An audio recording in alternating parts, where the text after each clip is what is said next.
जय हिंद दोस्तों। मैं हूं आपका दोस्त राजेश, इंडियन आर्मी से रिटायर्ड एंड अभी मैं फिलहाल यूएसए में क्रूज शिप में जॉब कर रहा हूं। तो जैसे कि मैं पिछले वीडियो में बताया था, इस बार मैं वीडियो बनाऊंगा हाउसकीपिंग डिपार्टमेंट के बारे में। तो अभी मैं बताऊंगा पूरी जानकारी हाउसकीपिंग डिपार्टमेंट के बारे में। हाउसकीपिंग डिपार्टमेंट में क्वालिफिकेशन कितनी होती है, उनकी एज रिक्वायरमेंट क्या होती है, उनमें कौन कौन से प्रमोशन के पोजीशंस होते हैं और उनकी सैलरी कितनी होती है, ये सारे डिटेल्स मैं दूंगा। तो बने रहे मेरे वीडियो में। तो हाउसकीपिंग डिपार्टमेंट एक बहुत ही महत्वपूर्ण डिपार्टमेंट है यहाँ पर, क्योंकि उनकी जो संख्या होती है बहुत ही ज़्यादा होती है एंड हाउसकीपिंग डिपार्टमेंट में बहुत ही ज़्यादा हायरिंग चलती है। कंपनी बहुत सारे लोगों को लेती है हाउसकीपिंग डिपार्टमेंट में। ये सबसे easiest way to come to the cruise ship. इसमें आप बहुत जल्दी आ सकते हो क्रूज शिप में, अगर किसी को आने की इच्छा है तो। बस इसके लिए आपको कुछ महीनों का या फिर साल का, 1 साल का एक्सपीरियंस होने चाहिए, या तो 4 स्टार होटल या 5 स्टार होटल में, और थोड़ी बहुत इंग्लिश की नॉलेज होनी चाहिए। तो आप आराम से यहाँ पर आ सकते हो। इसकी हायरिंग एजेंसी, जैसे कि मैंने एक वीडियो में बताया था, मुंबई में 5 या 6 हायरिंग एजेंसी है जिनके नाम भी मैं उसमें दिया हुआ था, वहां पर होती है। और डायरेक्टली आप वेबसाइट से भी अप्लाई कर सकते हो। तो हाउसकीपिंग डिपार्टमेंट, उसकी क्वालिफिकेशन क्या होती है? देखिए, हाउसकीपिंग डिपार्टमेंट की क्वालिफिकेशन, आप अगर 10th क्लास भी हो तो भी आप हाउसकीपिंग डिपार्टमेंट में आ सकते हो, इन केस आपको 5 स्टार या 4 स्टार होटल में एक्सपीरियंस है। एंड उसकी एज रिक्वायरमेंट, उसकी जो स्टार्टिंग पोजीशन होती है, उनकी एज रिक्वायरमेंट होती है 21 ईयर एंड अबोव। वो 21 साल से ज़्यादा होना चाहिए। एंड जो लास्ट रिक्वायरमेंट, जो लास्ट एज है, जो कि स्टार्टिंग एज में ज्वाइन होने वाला, वो 40 साल तक होना चाहिए। 40 साल से ज़्यादा होने से वो स्टार्टिंग एज स्टेज में नहीं आ सकता, या फिर वो सुपरवाइजर के रोल में आना पड़ेगा। तो वही qualification, minimum 10th class and age minimum 21 years cross हुआ होना चाहिए। 21 years and below they cannot be apply for housekeeping department or any other department in cruise ship. Minimum 21 years, maximum is until 40 years you can apply. अभी चलते हैं इसके promotion. तो housekeeping department में पहले हाउसकीपिंग स्टाफ होते हैं, फिर उसके बाद फ्लोर सुपरवाइजर होता है, फिर उसके बाद स्टेट रूम स्टीवर्ड होता है, फिर उसके बाद का प्रमोशन उसको पुल एंड डेक सुपरवाइजर का मिलता है। देन उसके बाद असिस्टेंट हाउसकीपिंग मैनेजर का मिलता है, फिर डिप्यूटी हाउसकीपिंग मैनेजर का मिलता है, फिर उसके बाद मैनेजर का पोजीशन होता है।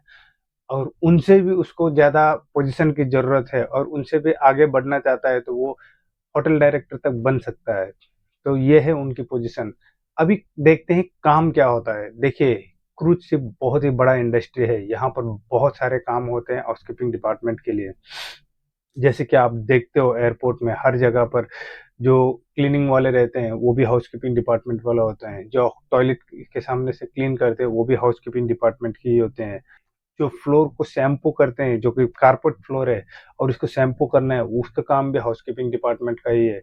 जो लगेज है यहाँ पर, उसको रूम तक लेके जाना, रूम से फिर नीचे लेके आना, हाउसकीपिंग डिपार्टमेंट का काम है। इस तरह बहुत सारे रोल्स है हाउसकीपिंग डिपार्टमेंट। एंड आपको पता है, सुपरवाइजर का रोल सिर्फ उनको सुपरवाइज करना, हाँ ये काम सही ढंग से हुआ या नहीं हुआ, ये काम सही ढंग से हुआ या नहीं हुआ, ये होता है हाउसकीपिंग का काम।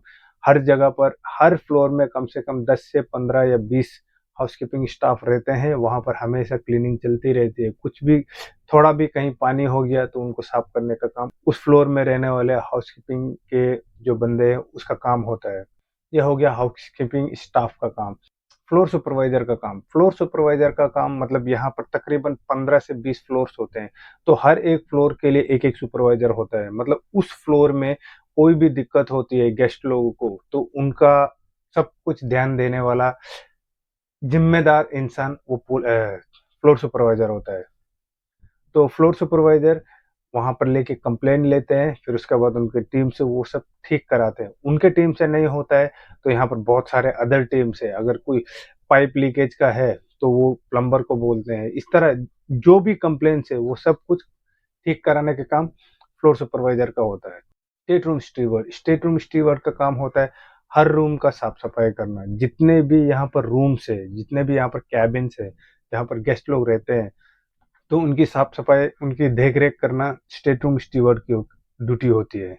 असिस्टेंट मैनेजर, तो जितने भी ये हाउसकीपिंग स्टाफ है यहाँ पर बहुत सारे चीज़ों की ज़रूरत पड़ती है, कभी टॉवल्स की ज़रूरत पड़ती है, कभी सैनिटाइजिंग वैप्स की ज़रूरत पड़ती है, कभी कोई केमिकल्स की ज़रूरत पड़ती है। हर चीज़ का जो स्टोर का ये सब पूरा इसका काम होता है, जिनको क्या चाहिए वो उनको वहाँ से देते रहना।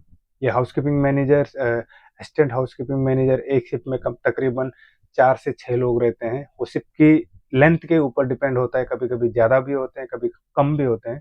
अभी देखते हैं कमाई, जो सबको इंतज़ार है, कमाई, कमाई, कमाई, कमाई। यहाँ पर आते हैं ये लोग कमाई करने के लिए। तो इस डिपार्टमेंट में सबसे ज़्यादा कमाने वाला कौन होता है, ये आप बता सकते हो? तो इस डिपार्टमेंट में सबसे ज़्यादा कमाने वाला एक स्टेट रूम स्टीवर्ड होता है। स्टेट रूम स्टीवर्ड बनने के लिए तकरीबन 10 साल लग जाते हैं स्टेट रूम स्टीवर्ड बनने के लिए। हाँ, किसी का अगर अच्छा रेपुटेशन है, कोई गेस्ट लोग अच्छा कॉम्प्लीमेंटेशन दे रहा है, तो वो जल्दी बन सकता है, लेकिन तकरीबन 10 साल लग जाता है एंड उसकी कमाई बहुत ज़्यादा होती है। जितना कि एक हाउसकीपिंग का मैनेजर भी नहीं कमाता है, उससे ज़्यादा वो कमाता है, क्योंकि हाँ, सैलरी कम है, लेकिन कमाई ज़्यादा है। बहुत ज़्यादा टिप देते हैं वहाँ पर। आपको पता है, एक रूम को क्लीन करते हैं, कोई गेस्ट है तो उन लोग बोलते हैं ओके ठीक, हाथ में दे देते हैं 100, 100 मतलब 9,000। तो इस तरह कितने सारे स्टेट रूम्स है, एक एक फ्लोर में तकरीबन 200 से 300 स्टेट रूम होते हैं। तो आप समझ सकते हो, तो उनको कितनी कमाई होती है। बहुत अच्छा कमाई होती है उनकी, हालांकि सैलरी कम है लेकिन कमाई बहुत ज़्यादा है। अभी आते हैं सैलरी के बारे में, तो कौन कितना सैलरी कमाता है। देखिए, सैलरी हाउसकीपिंग डिपार्टमेंट में जो हाउसकीपिंग स्टाफ होता है उनका सैलरी भी एक ही होता है, और स्टेट स्टीवर्ड होता है उनका सैलरी भी सेम होता है, लेकिन स्टीवर्ड को थोड़ा ज़्यादा टिप मिलता है, लेकिन इनको टिप नहीं मिलता है, बहुत ही कम मिलता है।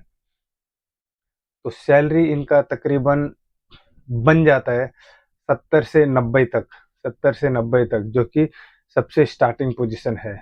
एंड सबसे हाईएस्ट पोजीशन जो कि आपको बताया था मैंने, एक मैनेजर का तकरीबन 6 से 8 तक बन जाता है। तो इस तरह कंपनी टू कंपनी वैरी करता है, लेकिन मिनिमम तो 70 तो मिलना ही मिलना हर जगह पर। 70 के बाद से उनका स्टार्ट होता है, एंड 1-2 साल हो गया उनको टैक्टिस पकड़ लिया तो उनको थोड़ा एक्स्ट्रा पैसा भी मिल जाता है। तो उनकी कमाई का यहाँ पर सोर्सेस अलग-अलग है, बहुत अलग-अलग तरीके से कमाते हैं लोग। कमाने का अंदाज ही अलग है, जिसका जो सोच है उसी सोच में वो रहता है एंड उसी तरह वो कमा के जाता है। तो ये हो गया उनकी सैलरी के बारे में। तो यहाँ तक मैंने हाउसकीपिंग डिपार्टमेंट के बारे में बताया हुआ है, एंड यहाँ पर मैंने बहुत सारे हाउसकीपिंग डिपार्टमेंट वालों को मैंने पूछा है कि उनको इंटरव्यू में कौन-कौन से क्वेश्चंस पूछे जाते हैं। तो इन सब का मैंने एक पीडीएफ बनाया हुआ है। अगर यूट्यूब में पीडीएफ अपलोड करने का एक ऑप्शन होता तो मैं इसमें ही डाल देता, लेकिन अनफॉर्चुनेटली इसमें नहीं है। तो कोई भी हो, आपके घर वाले हो या फिर कोई दूसरा हाउसकीपिंग डिपार्टमेंट में जा रहा हो, तो उनको मैं यहाँ पर लिंक दे दूंगा अपने इंस्टाग्राम में, वहाँ पर मुझे मैसेज करे ताकि मैं वो पीडीएफ उनको दे सकूँ, क्योंकि इंस्टाग्राम से मैं पीडीएफ दे सकता हूँ। एंड व्हाट्सएप नंबर प्लीज़ भाई मैं नहीं दे सकता हूँ, बहुत सारे लोग मुझे पूछते हैं एंड बहुत सारे इंस्टाग्राम में इतना सारे मैसेज आते हैं मेरे को, मैं किसी को इग्नोर नहीं करता हूँ, क्योंकि मैं भी उस टाइम में उतना स्ट्रगल किया था, बहुत सारे लोगों को मैसेज किया था, इसीलिए मुझे भी इच्छा है दूसरे लोगों को हेल्प करना करके, सो इसीलिए मैं कर रहा हूँ।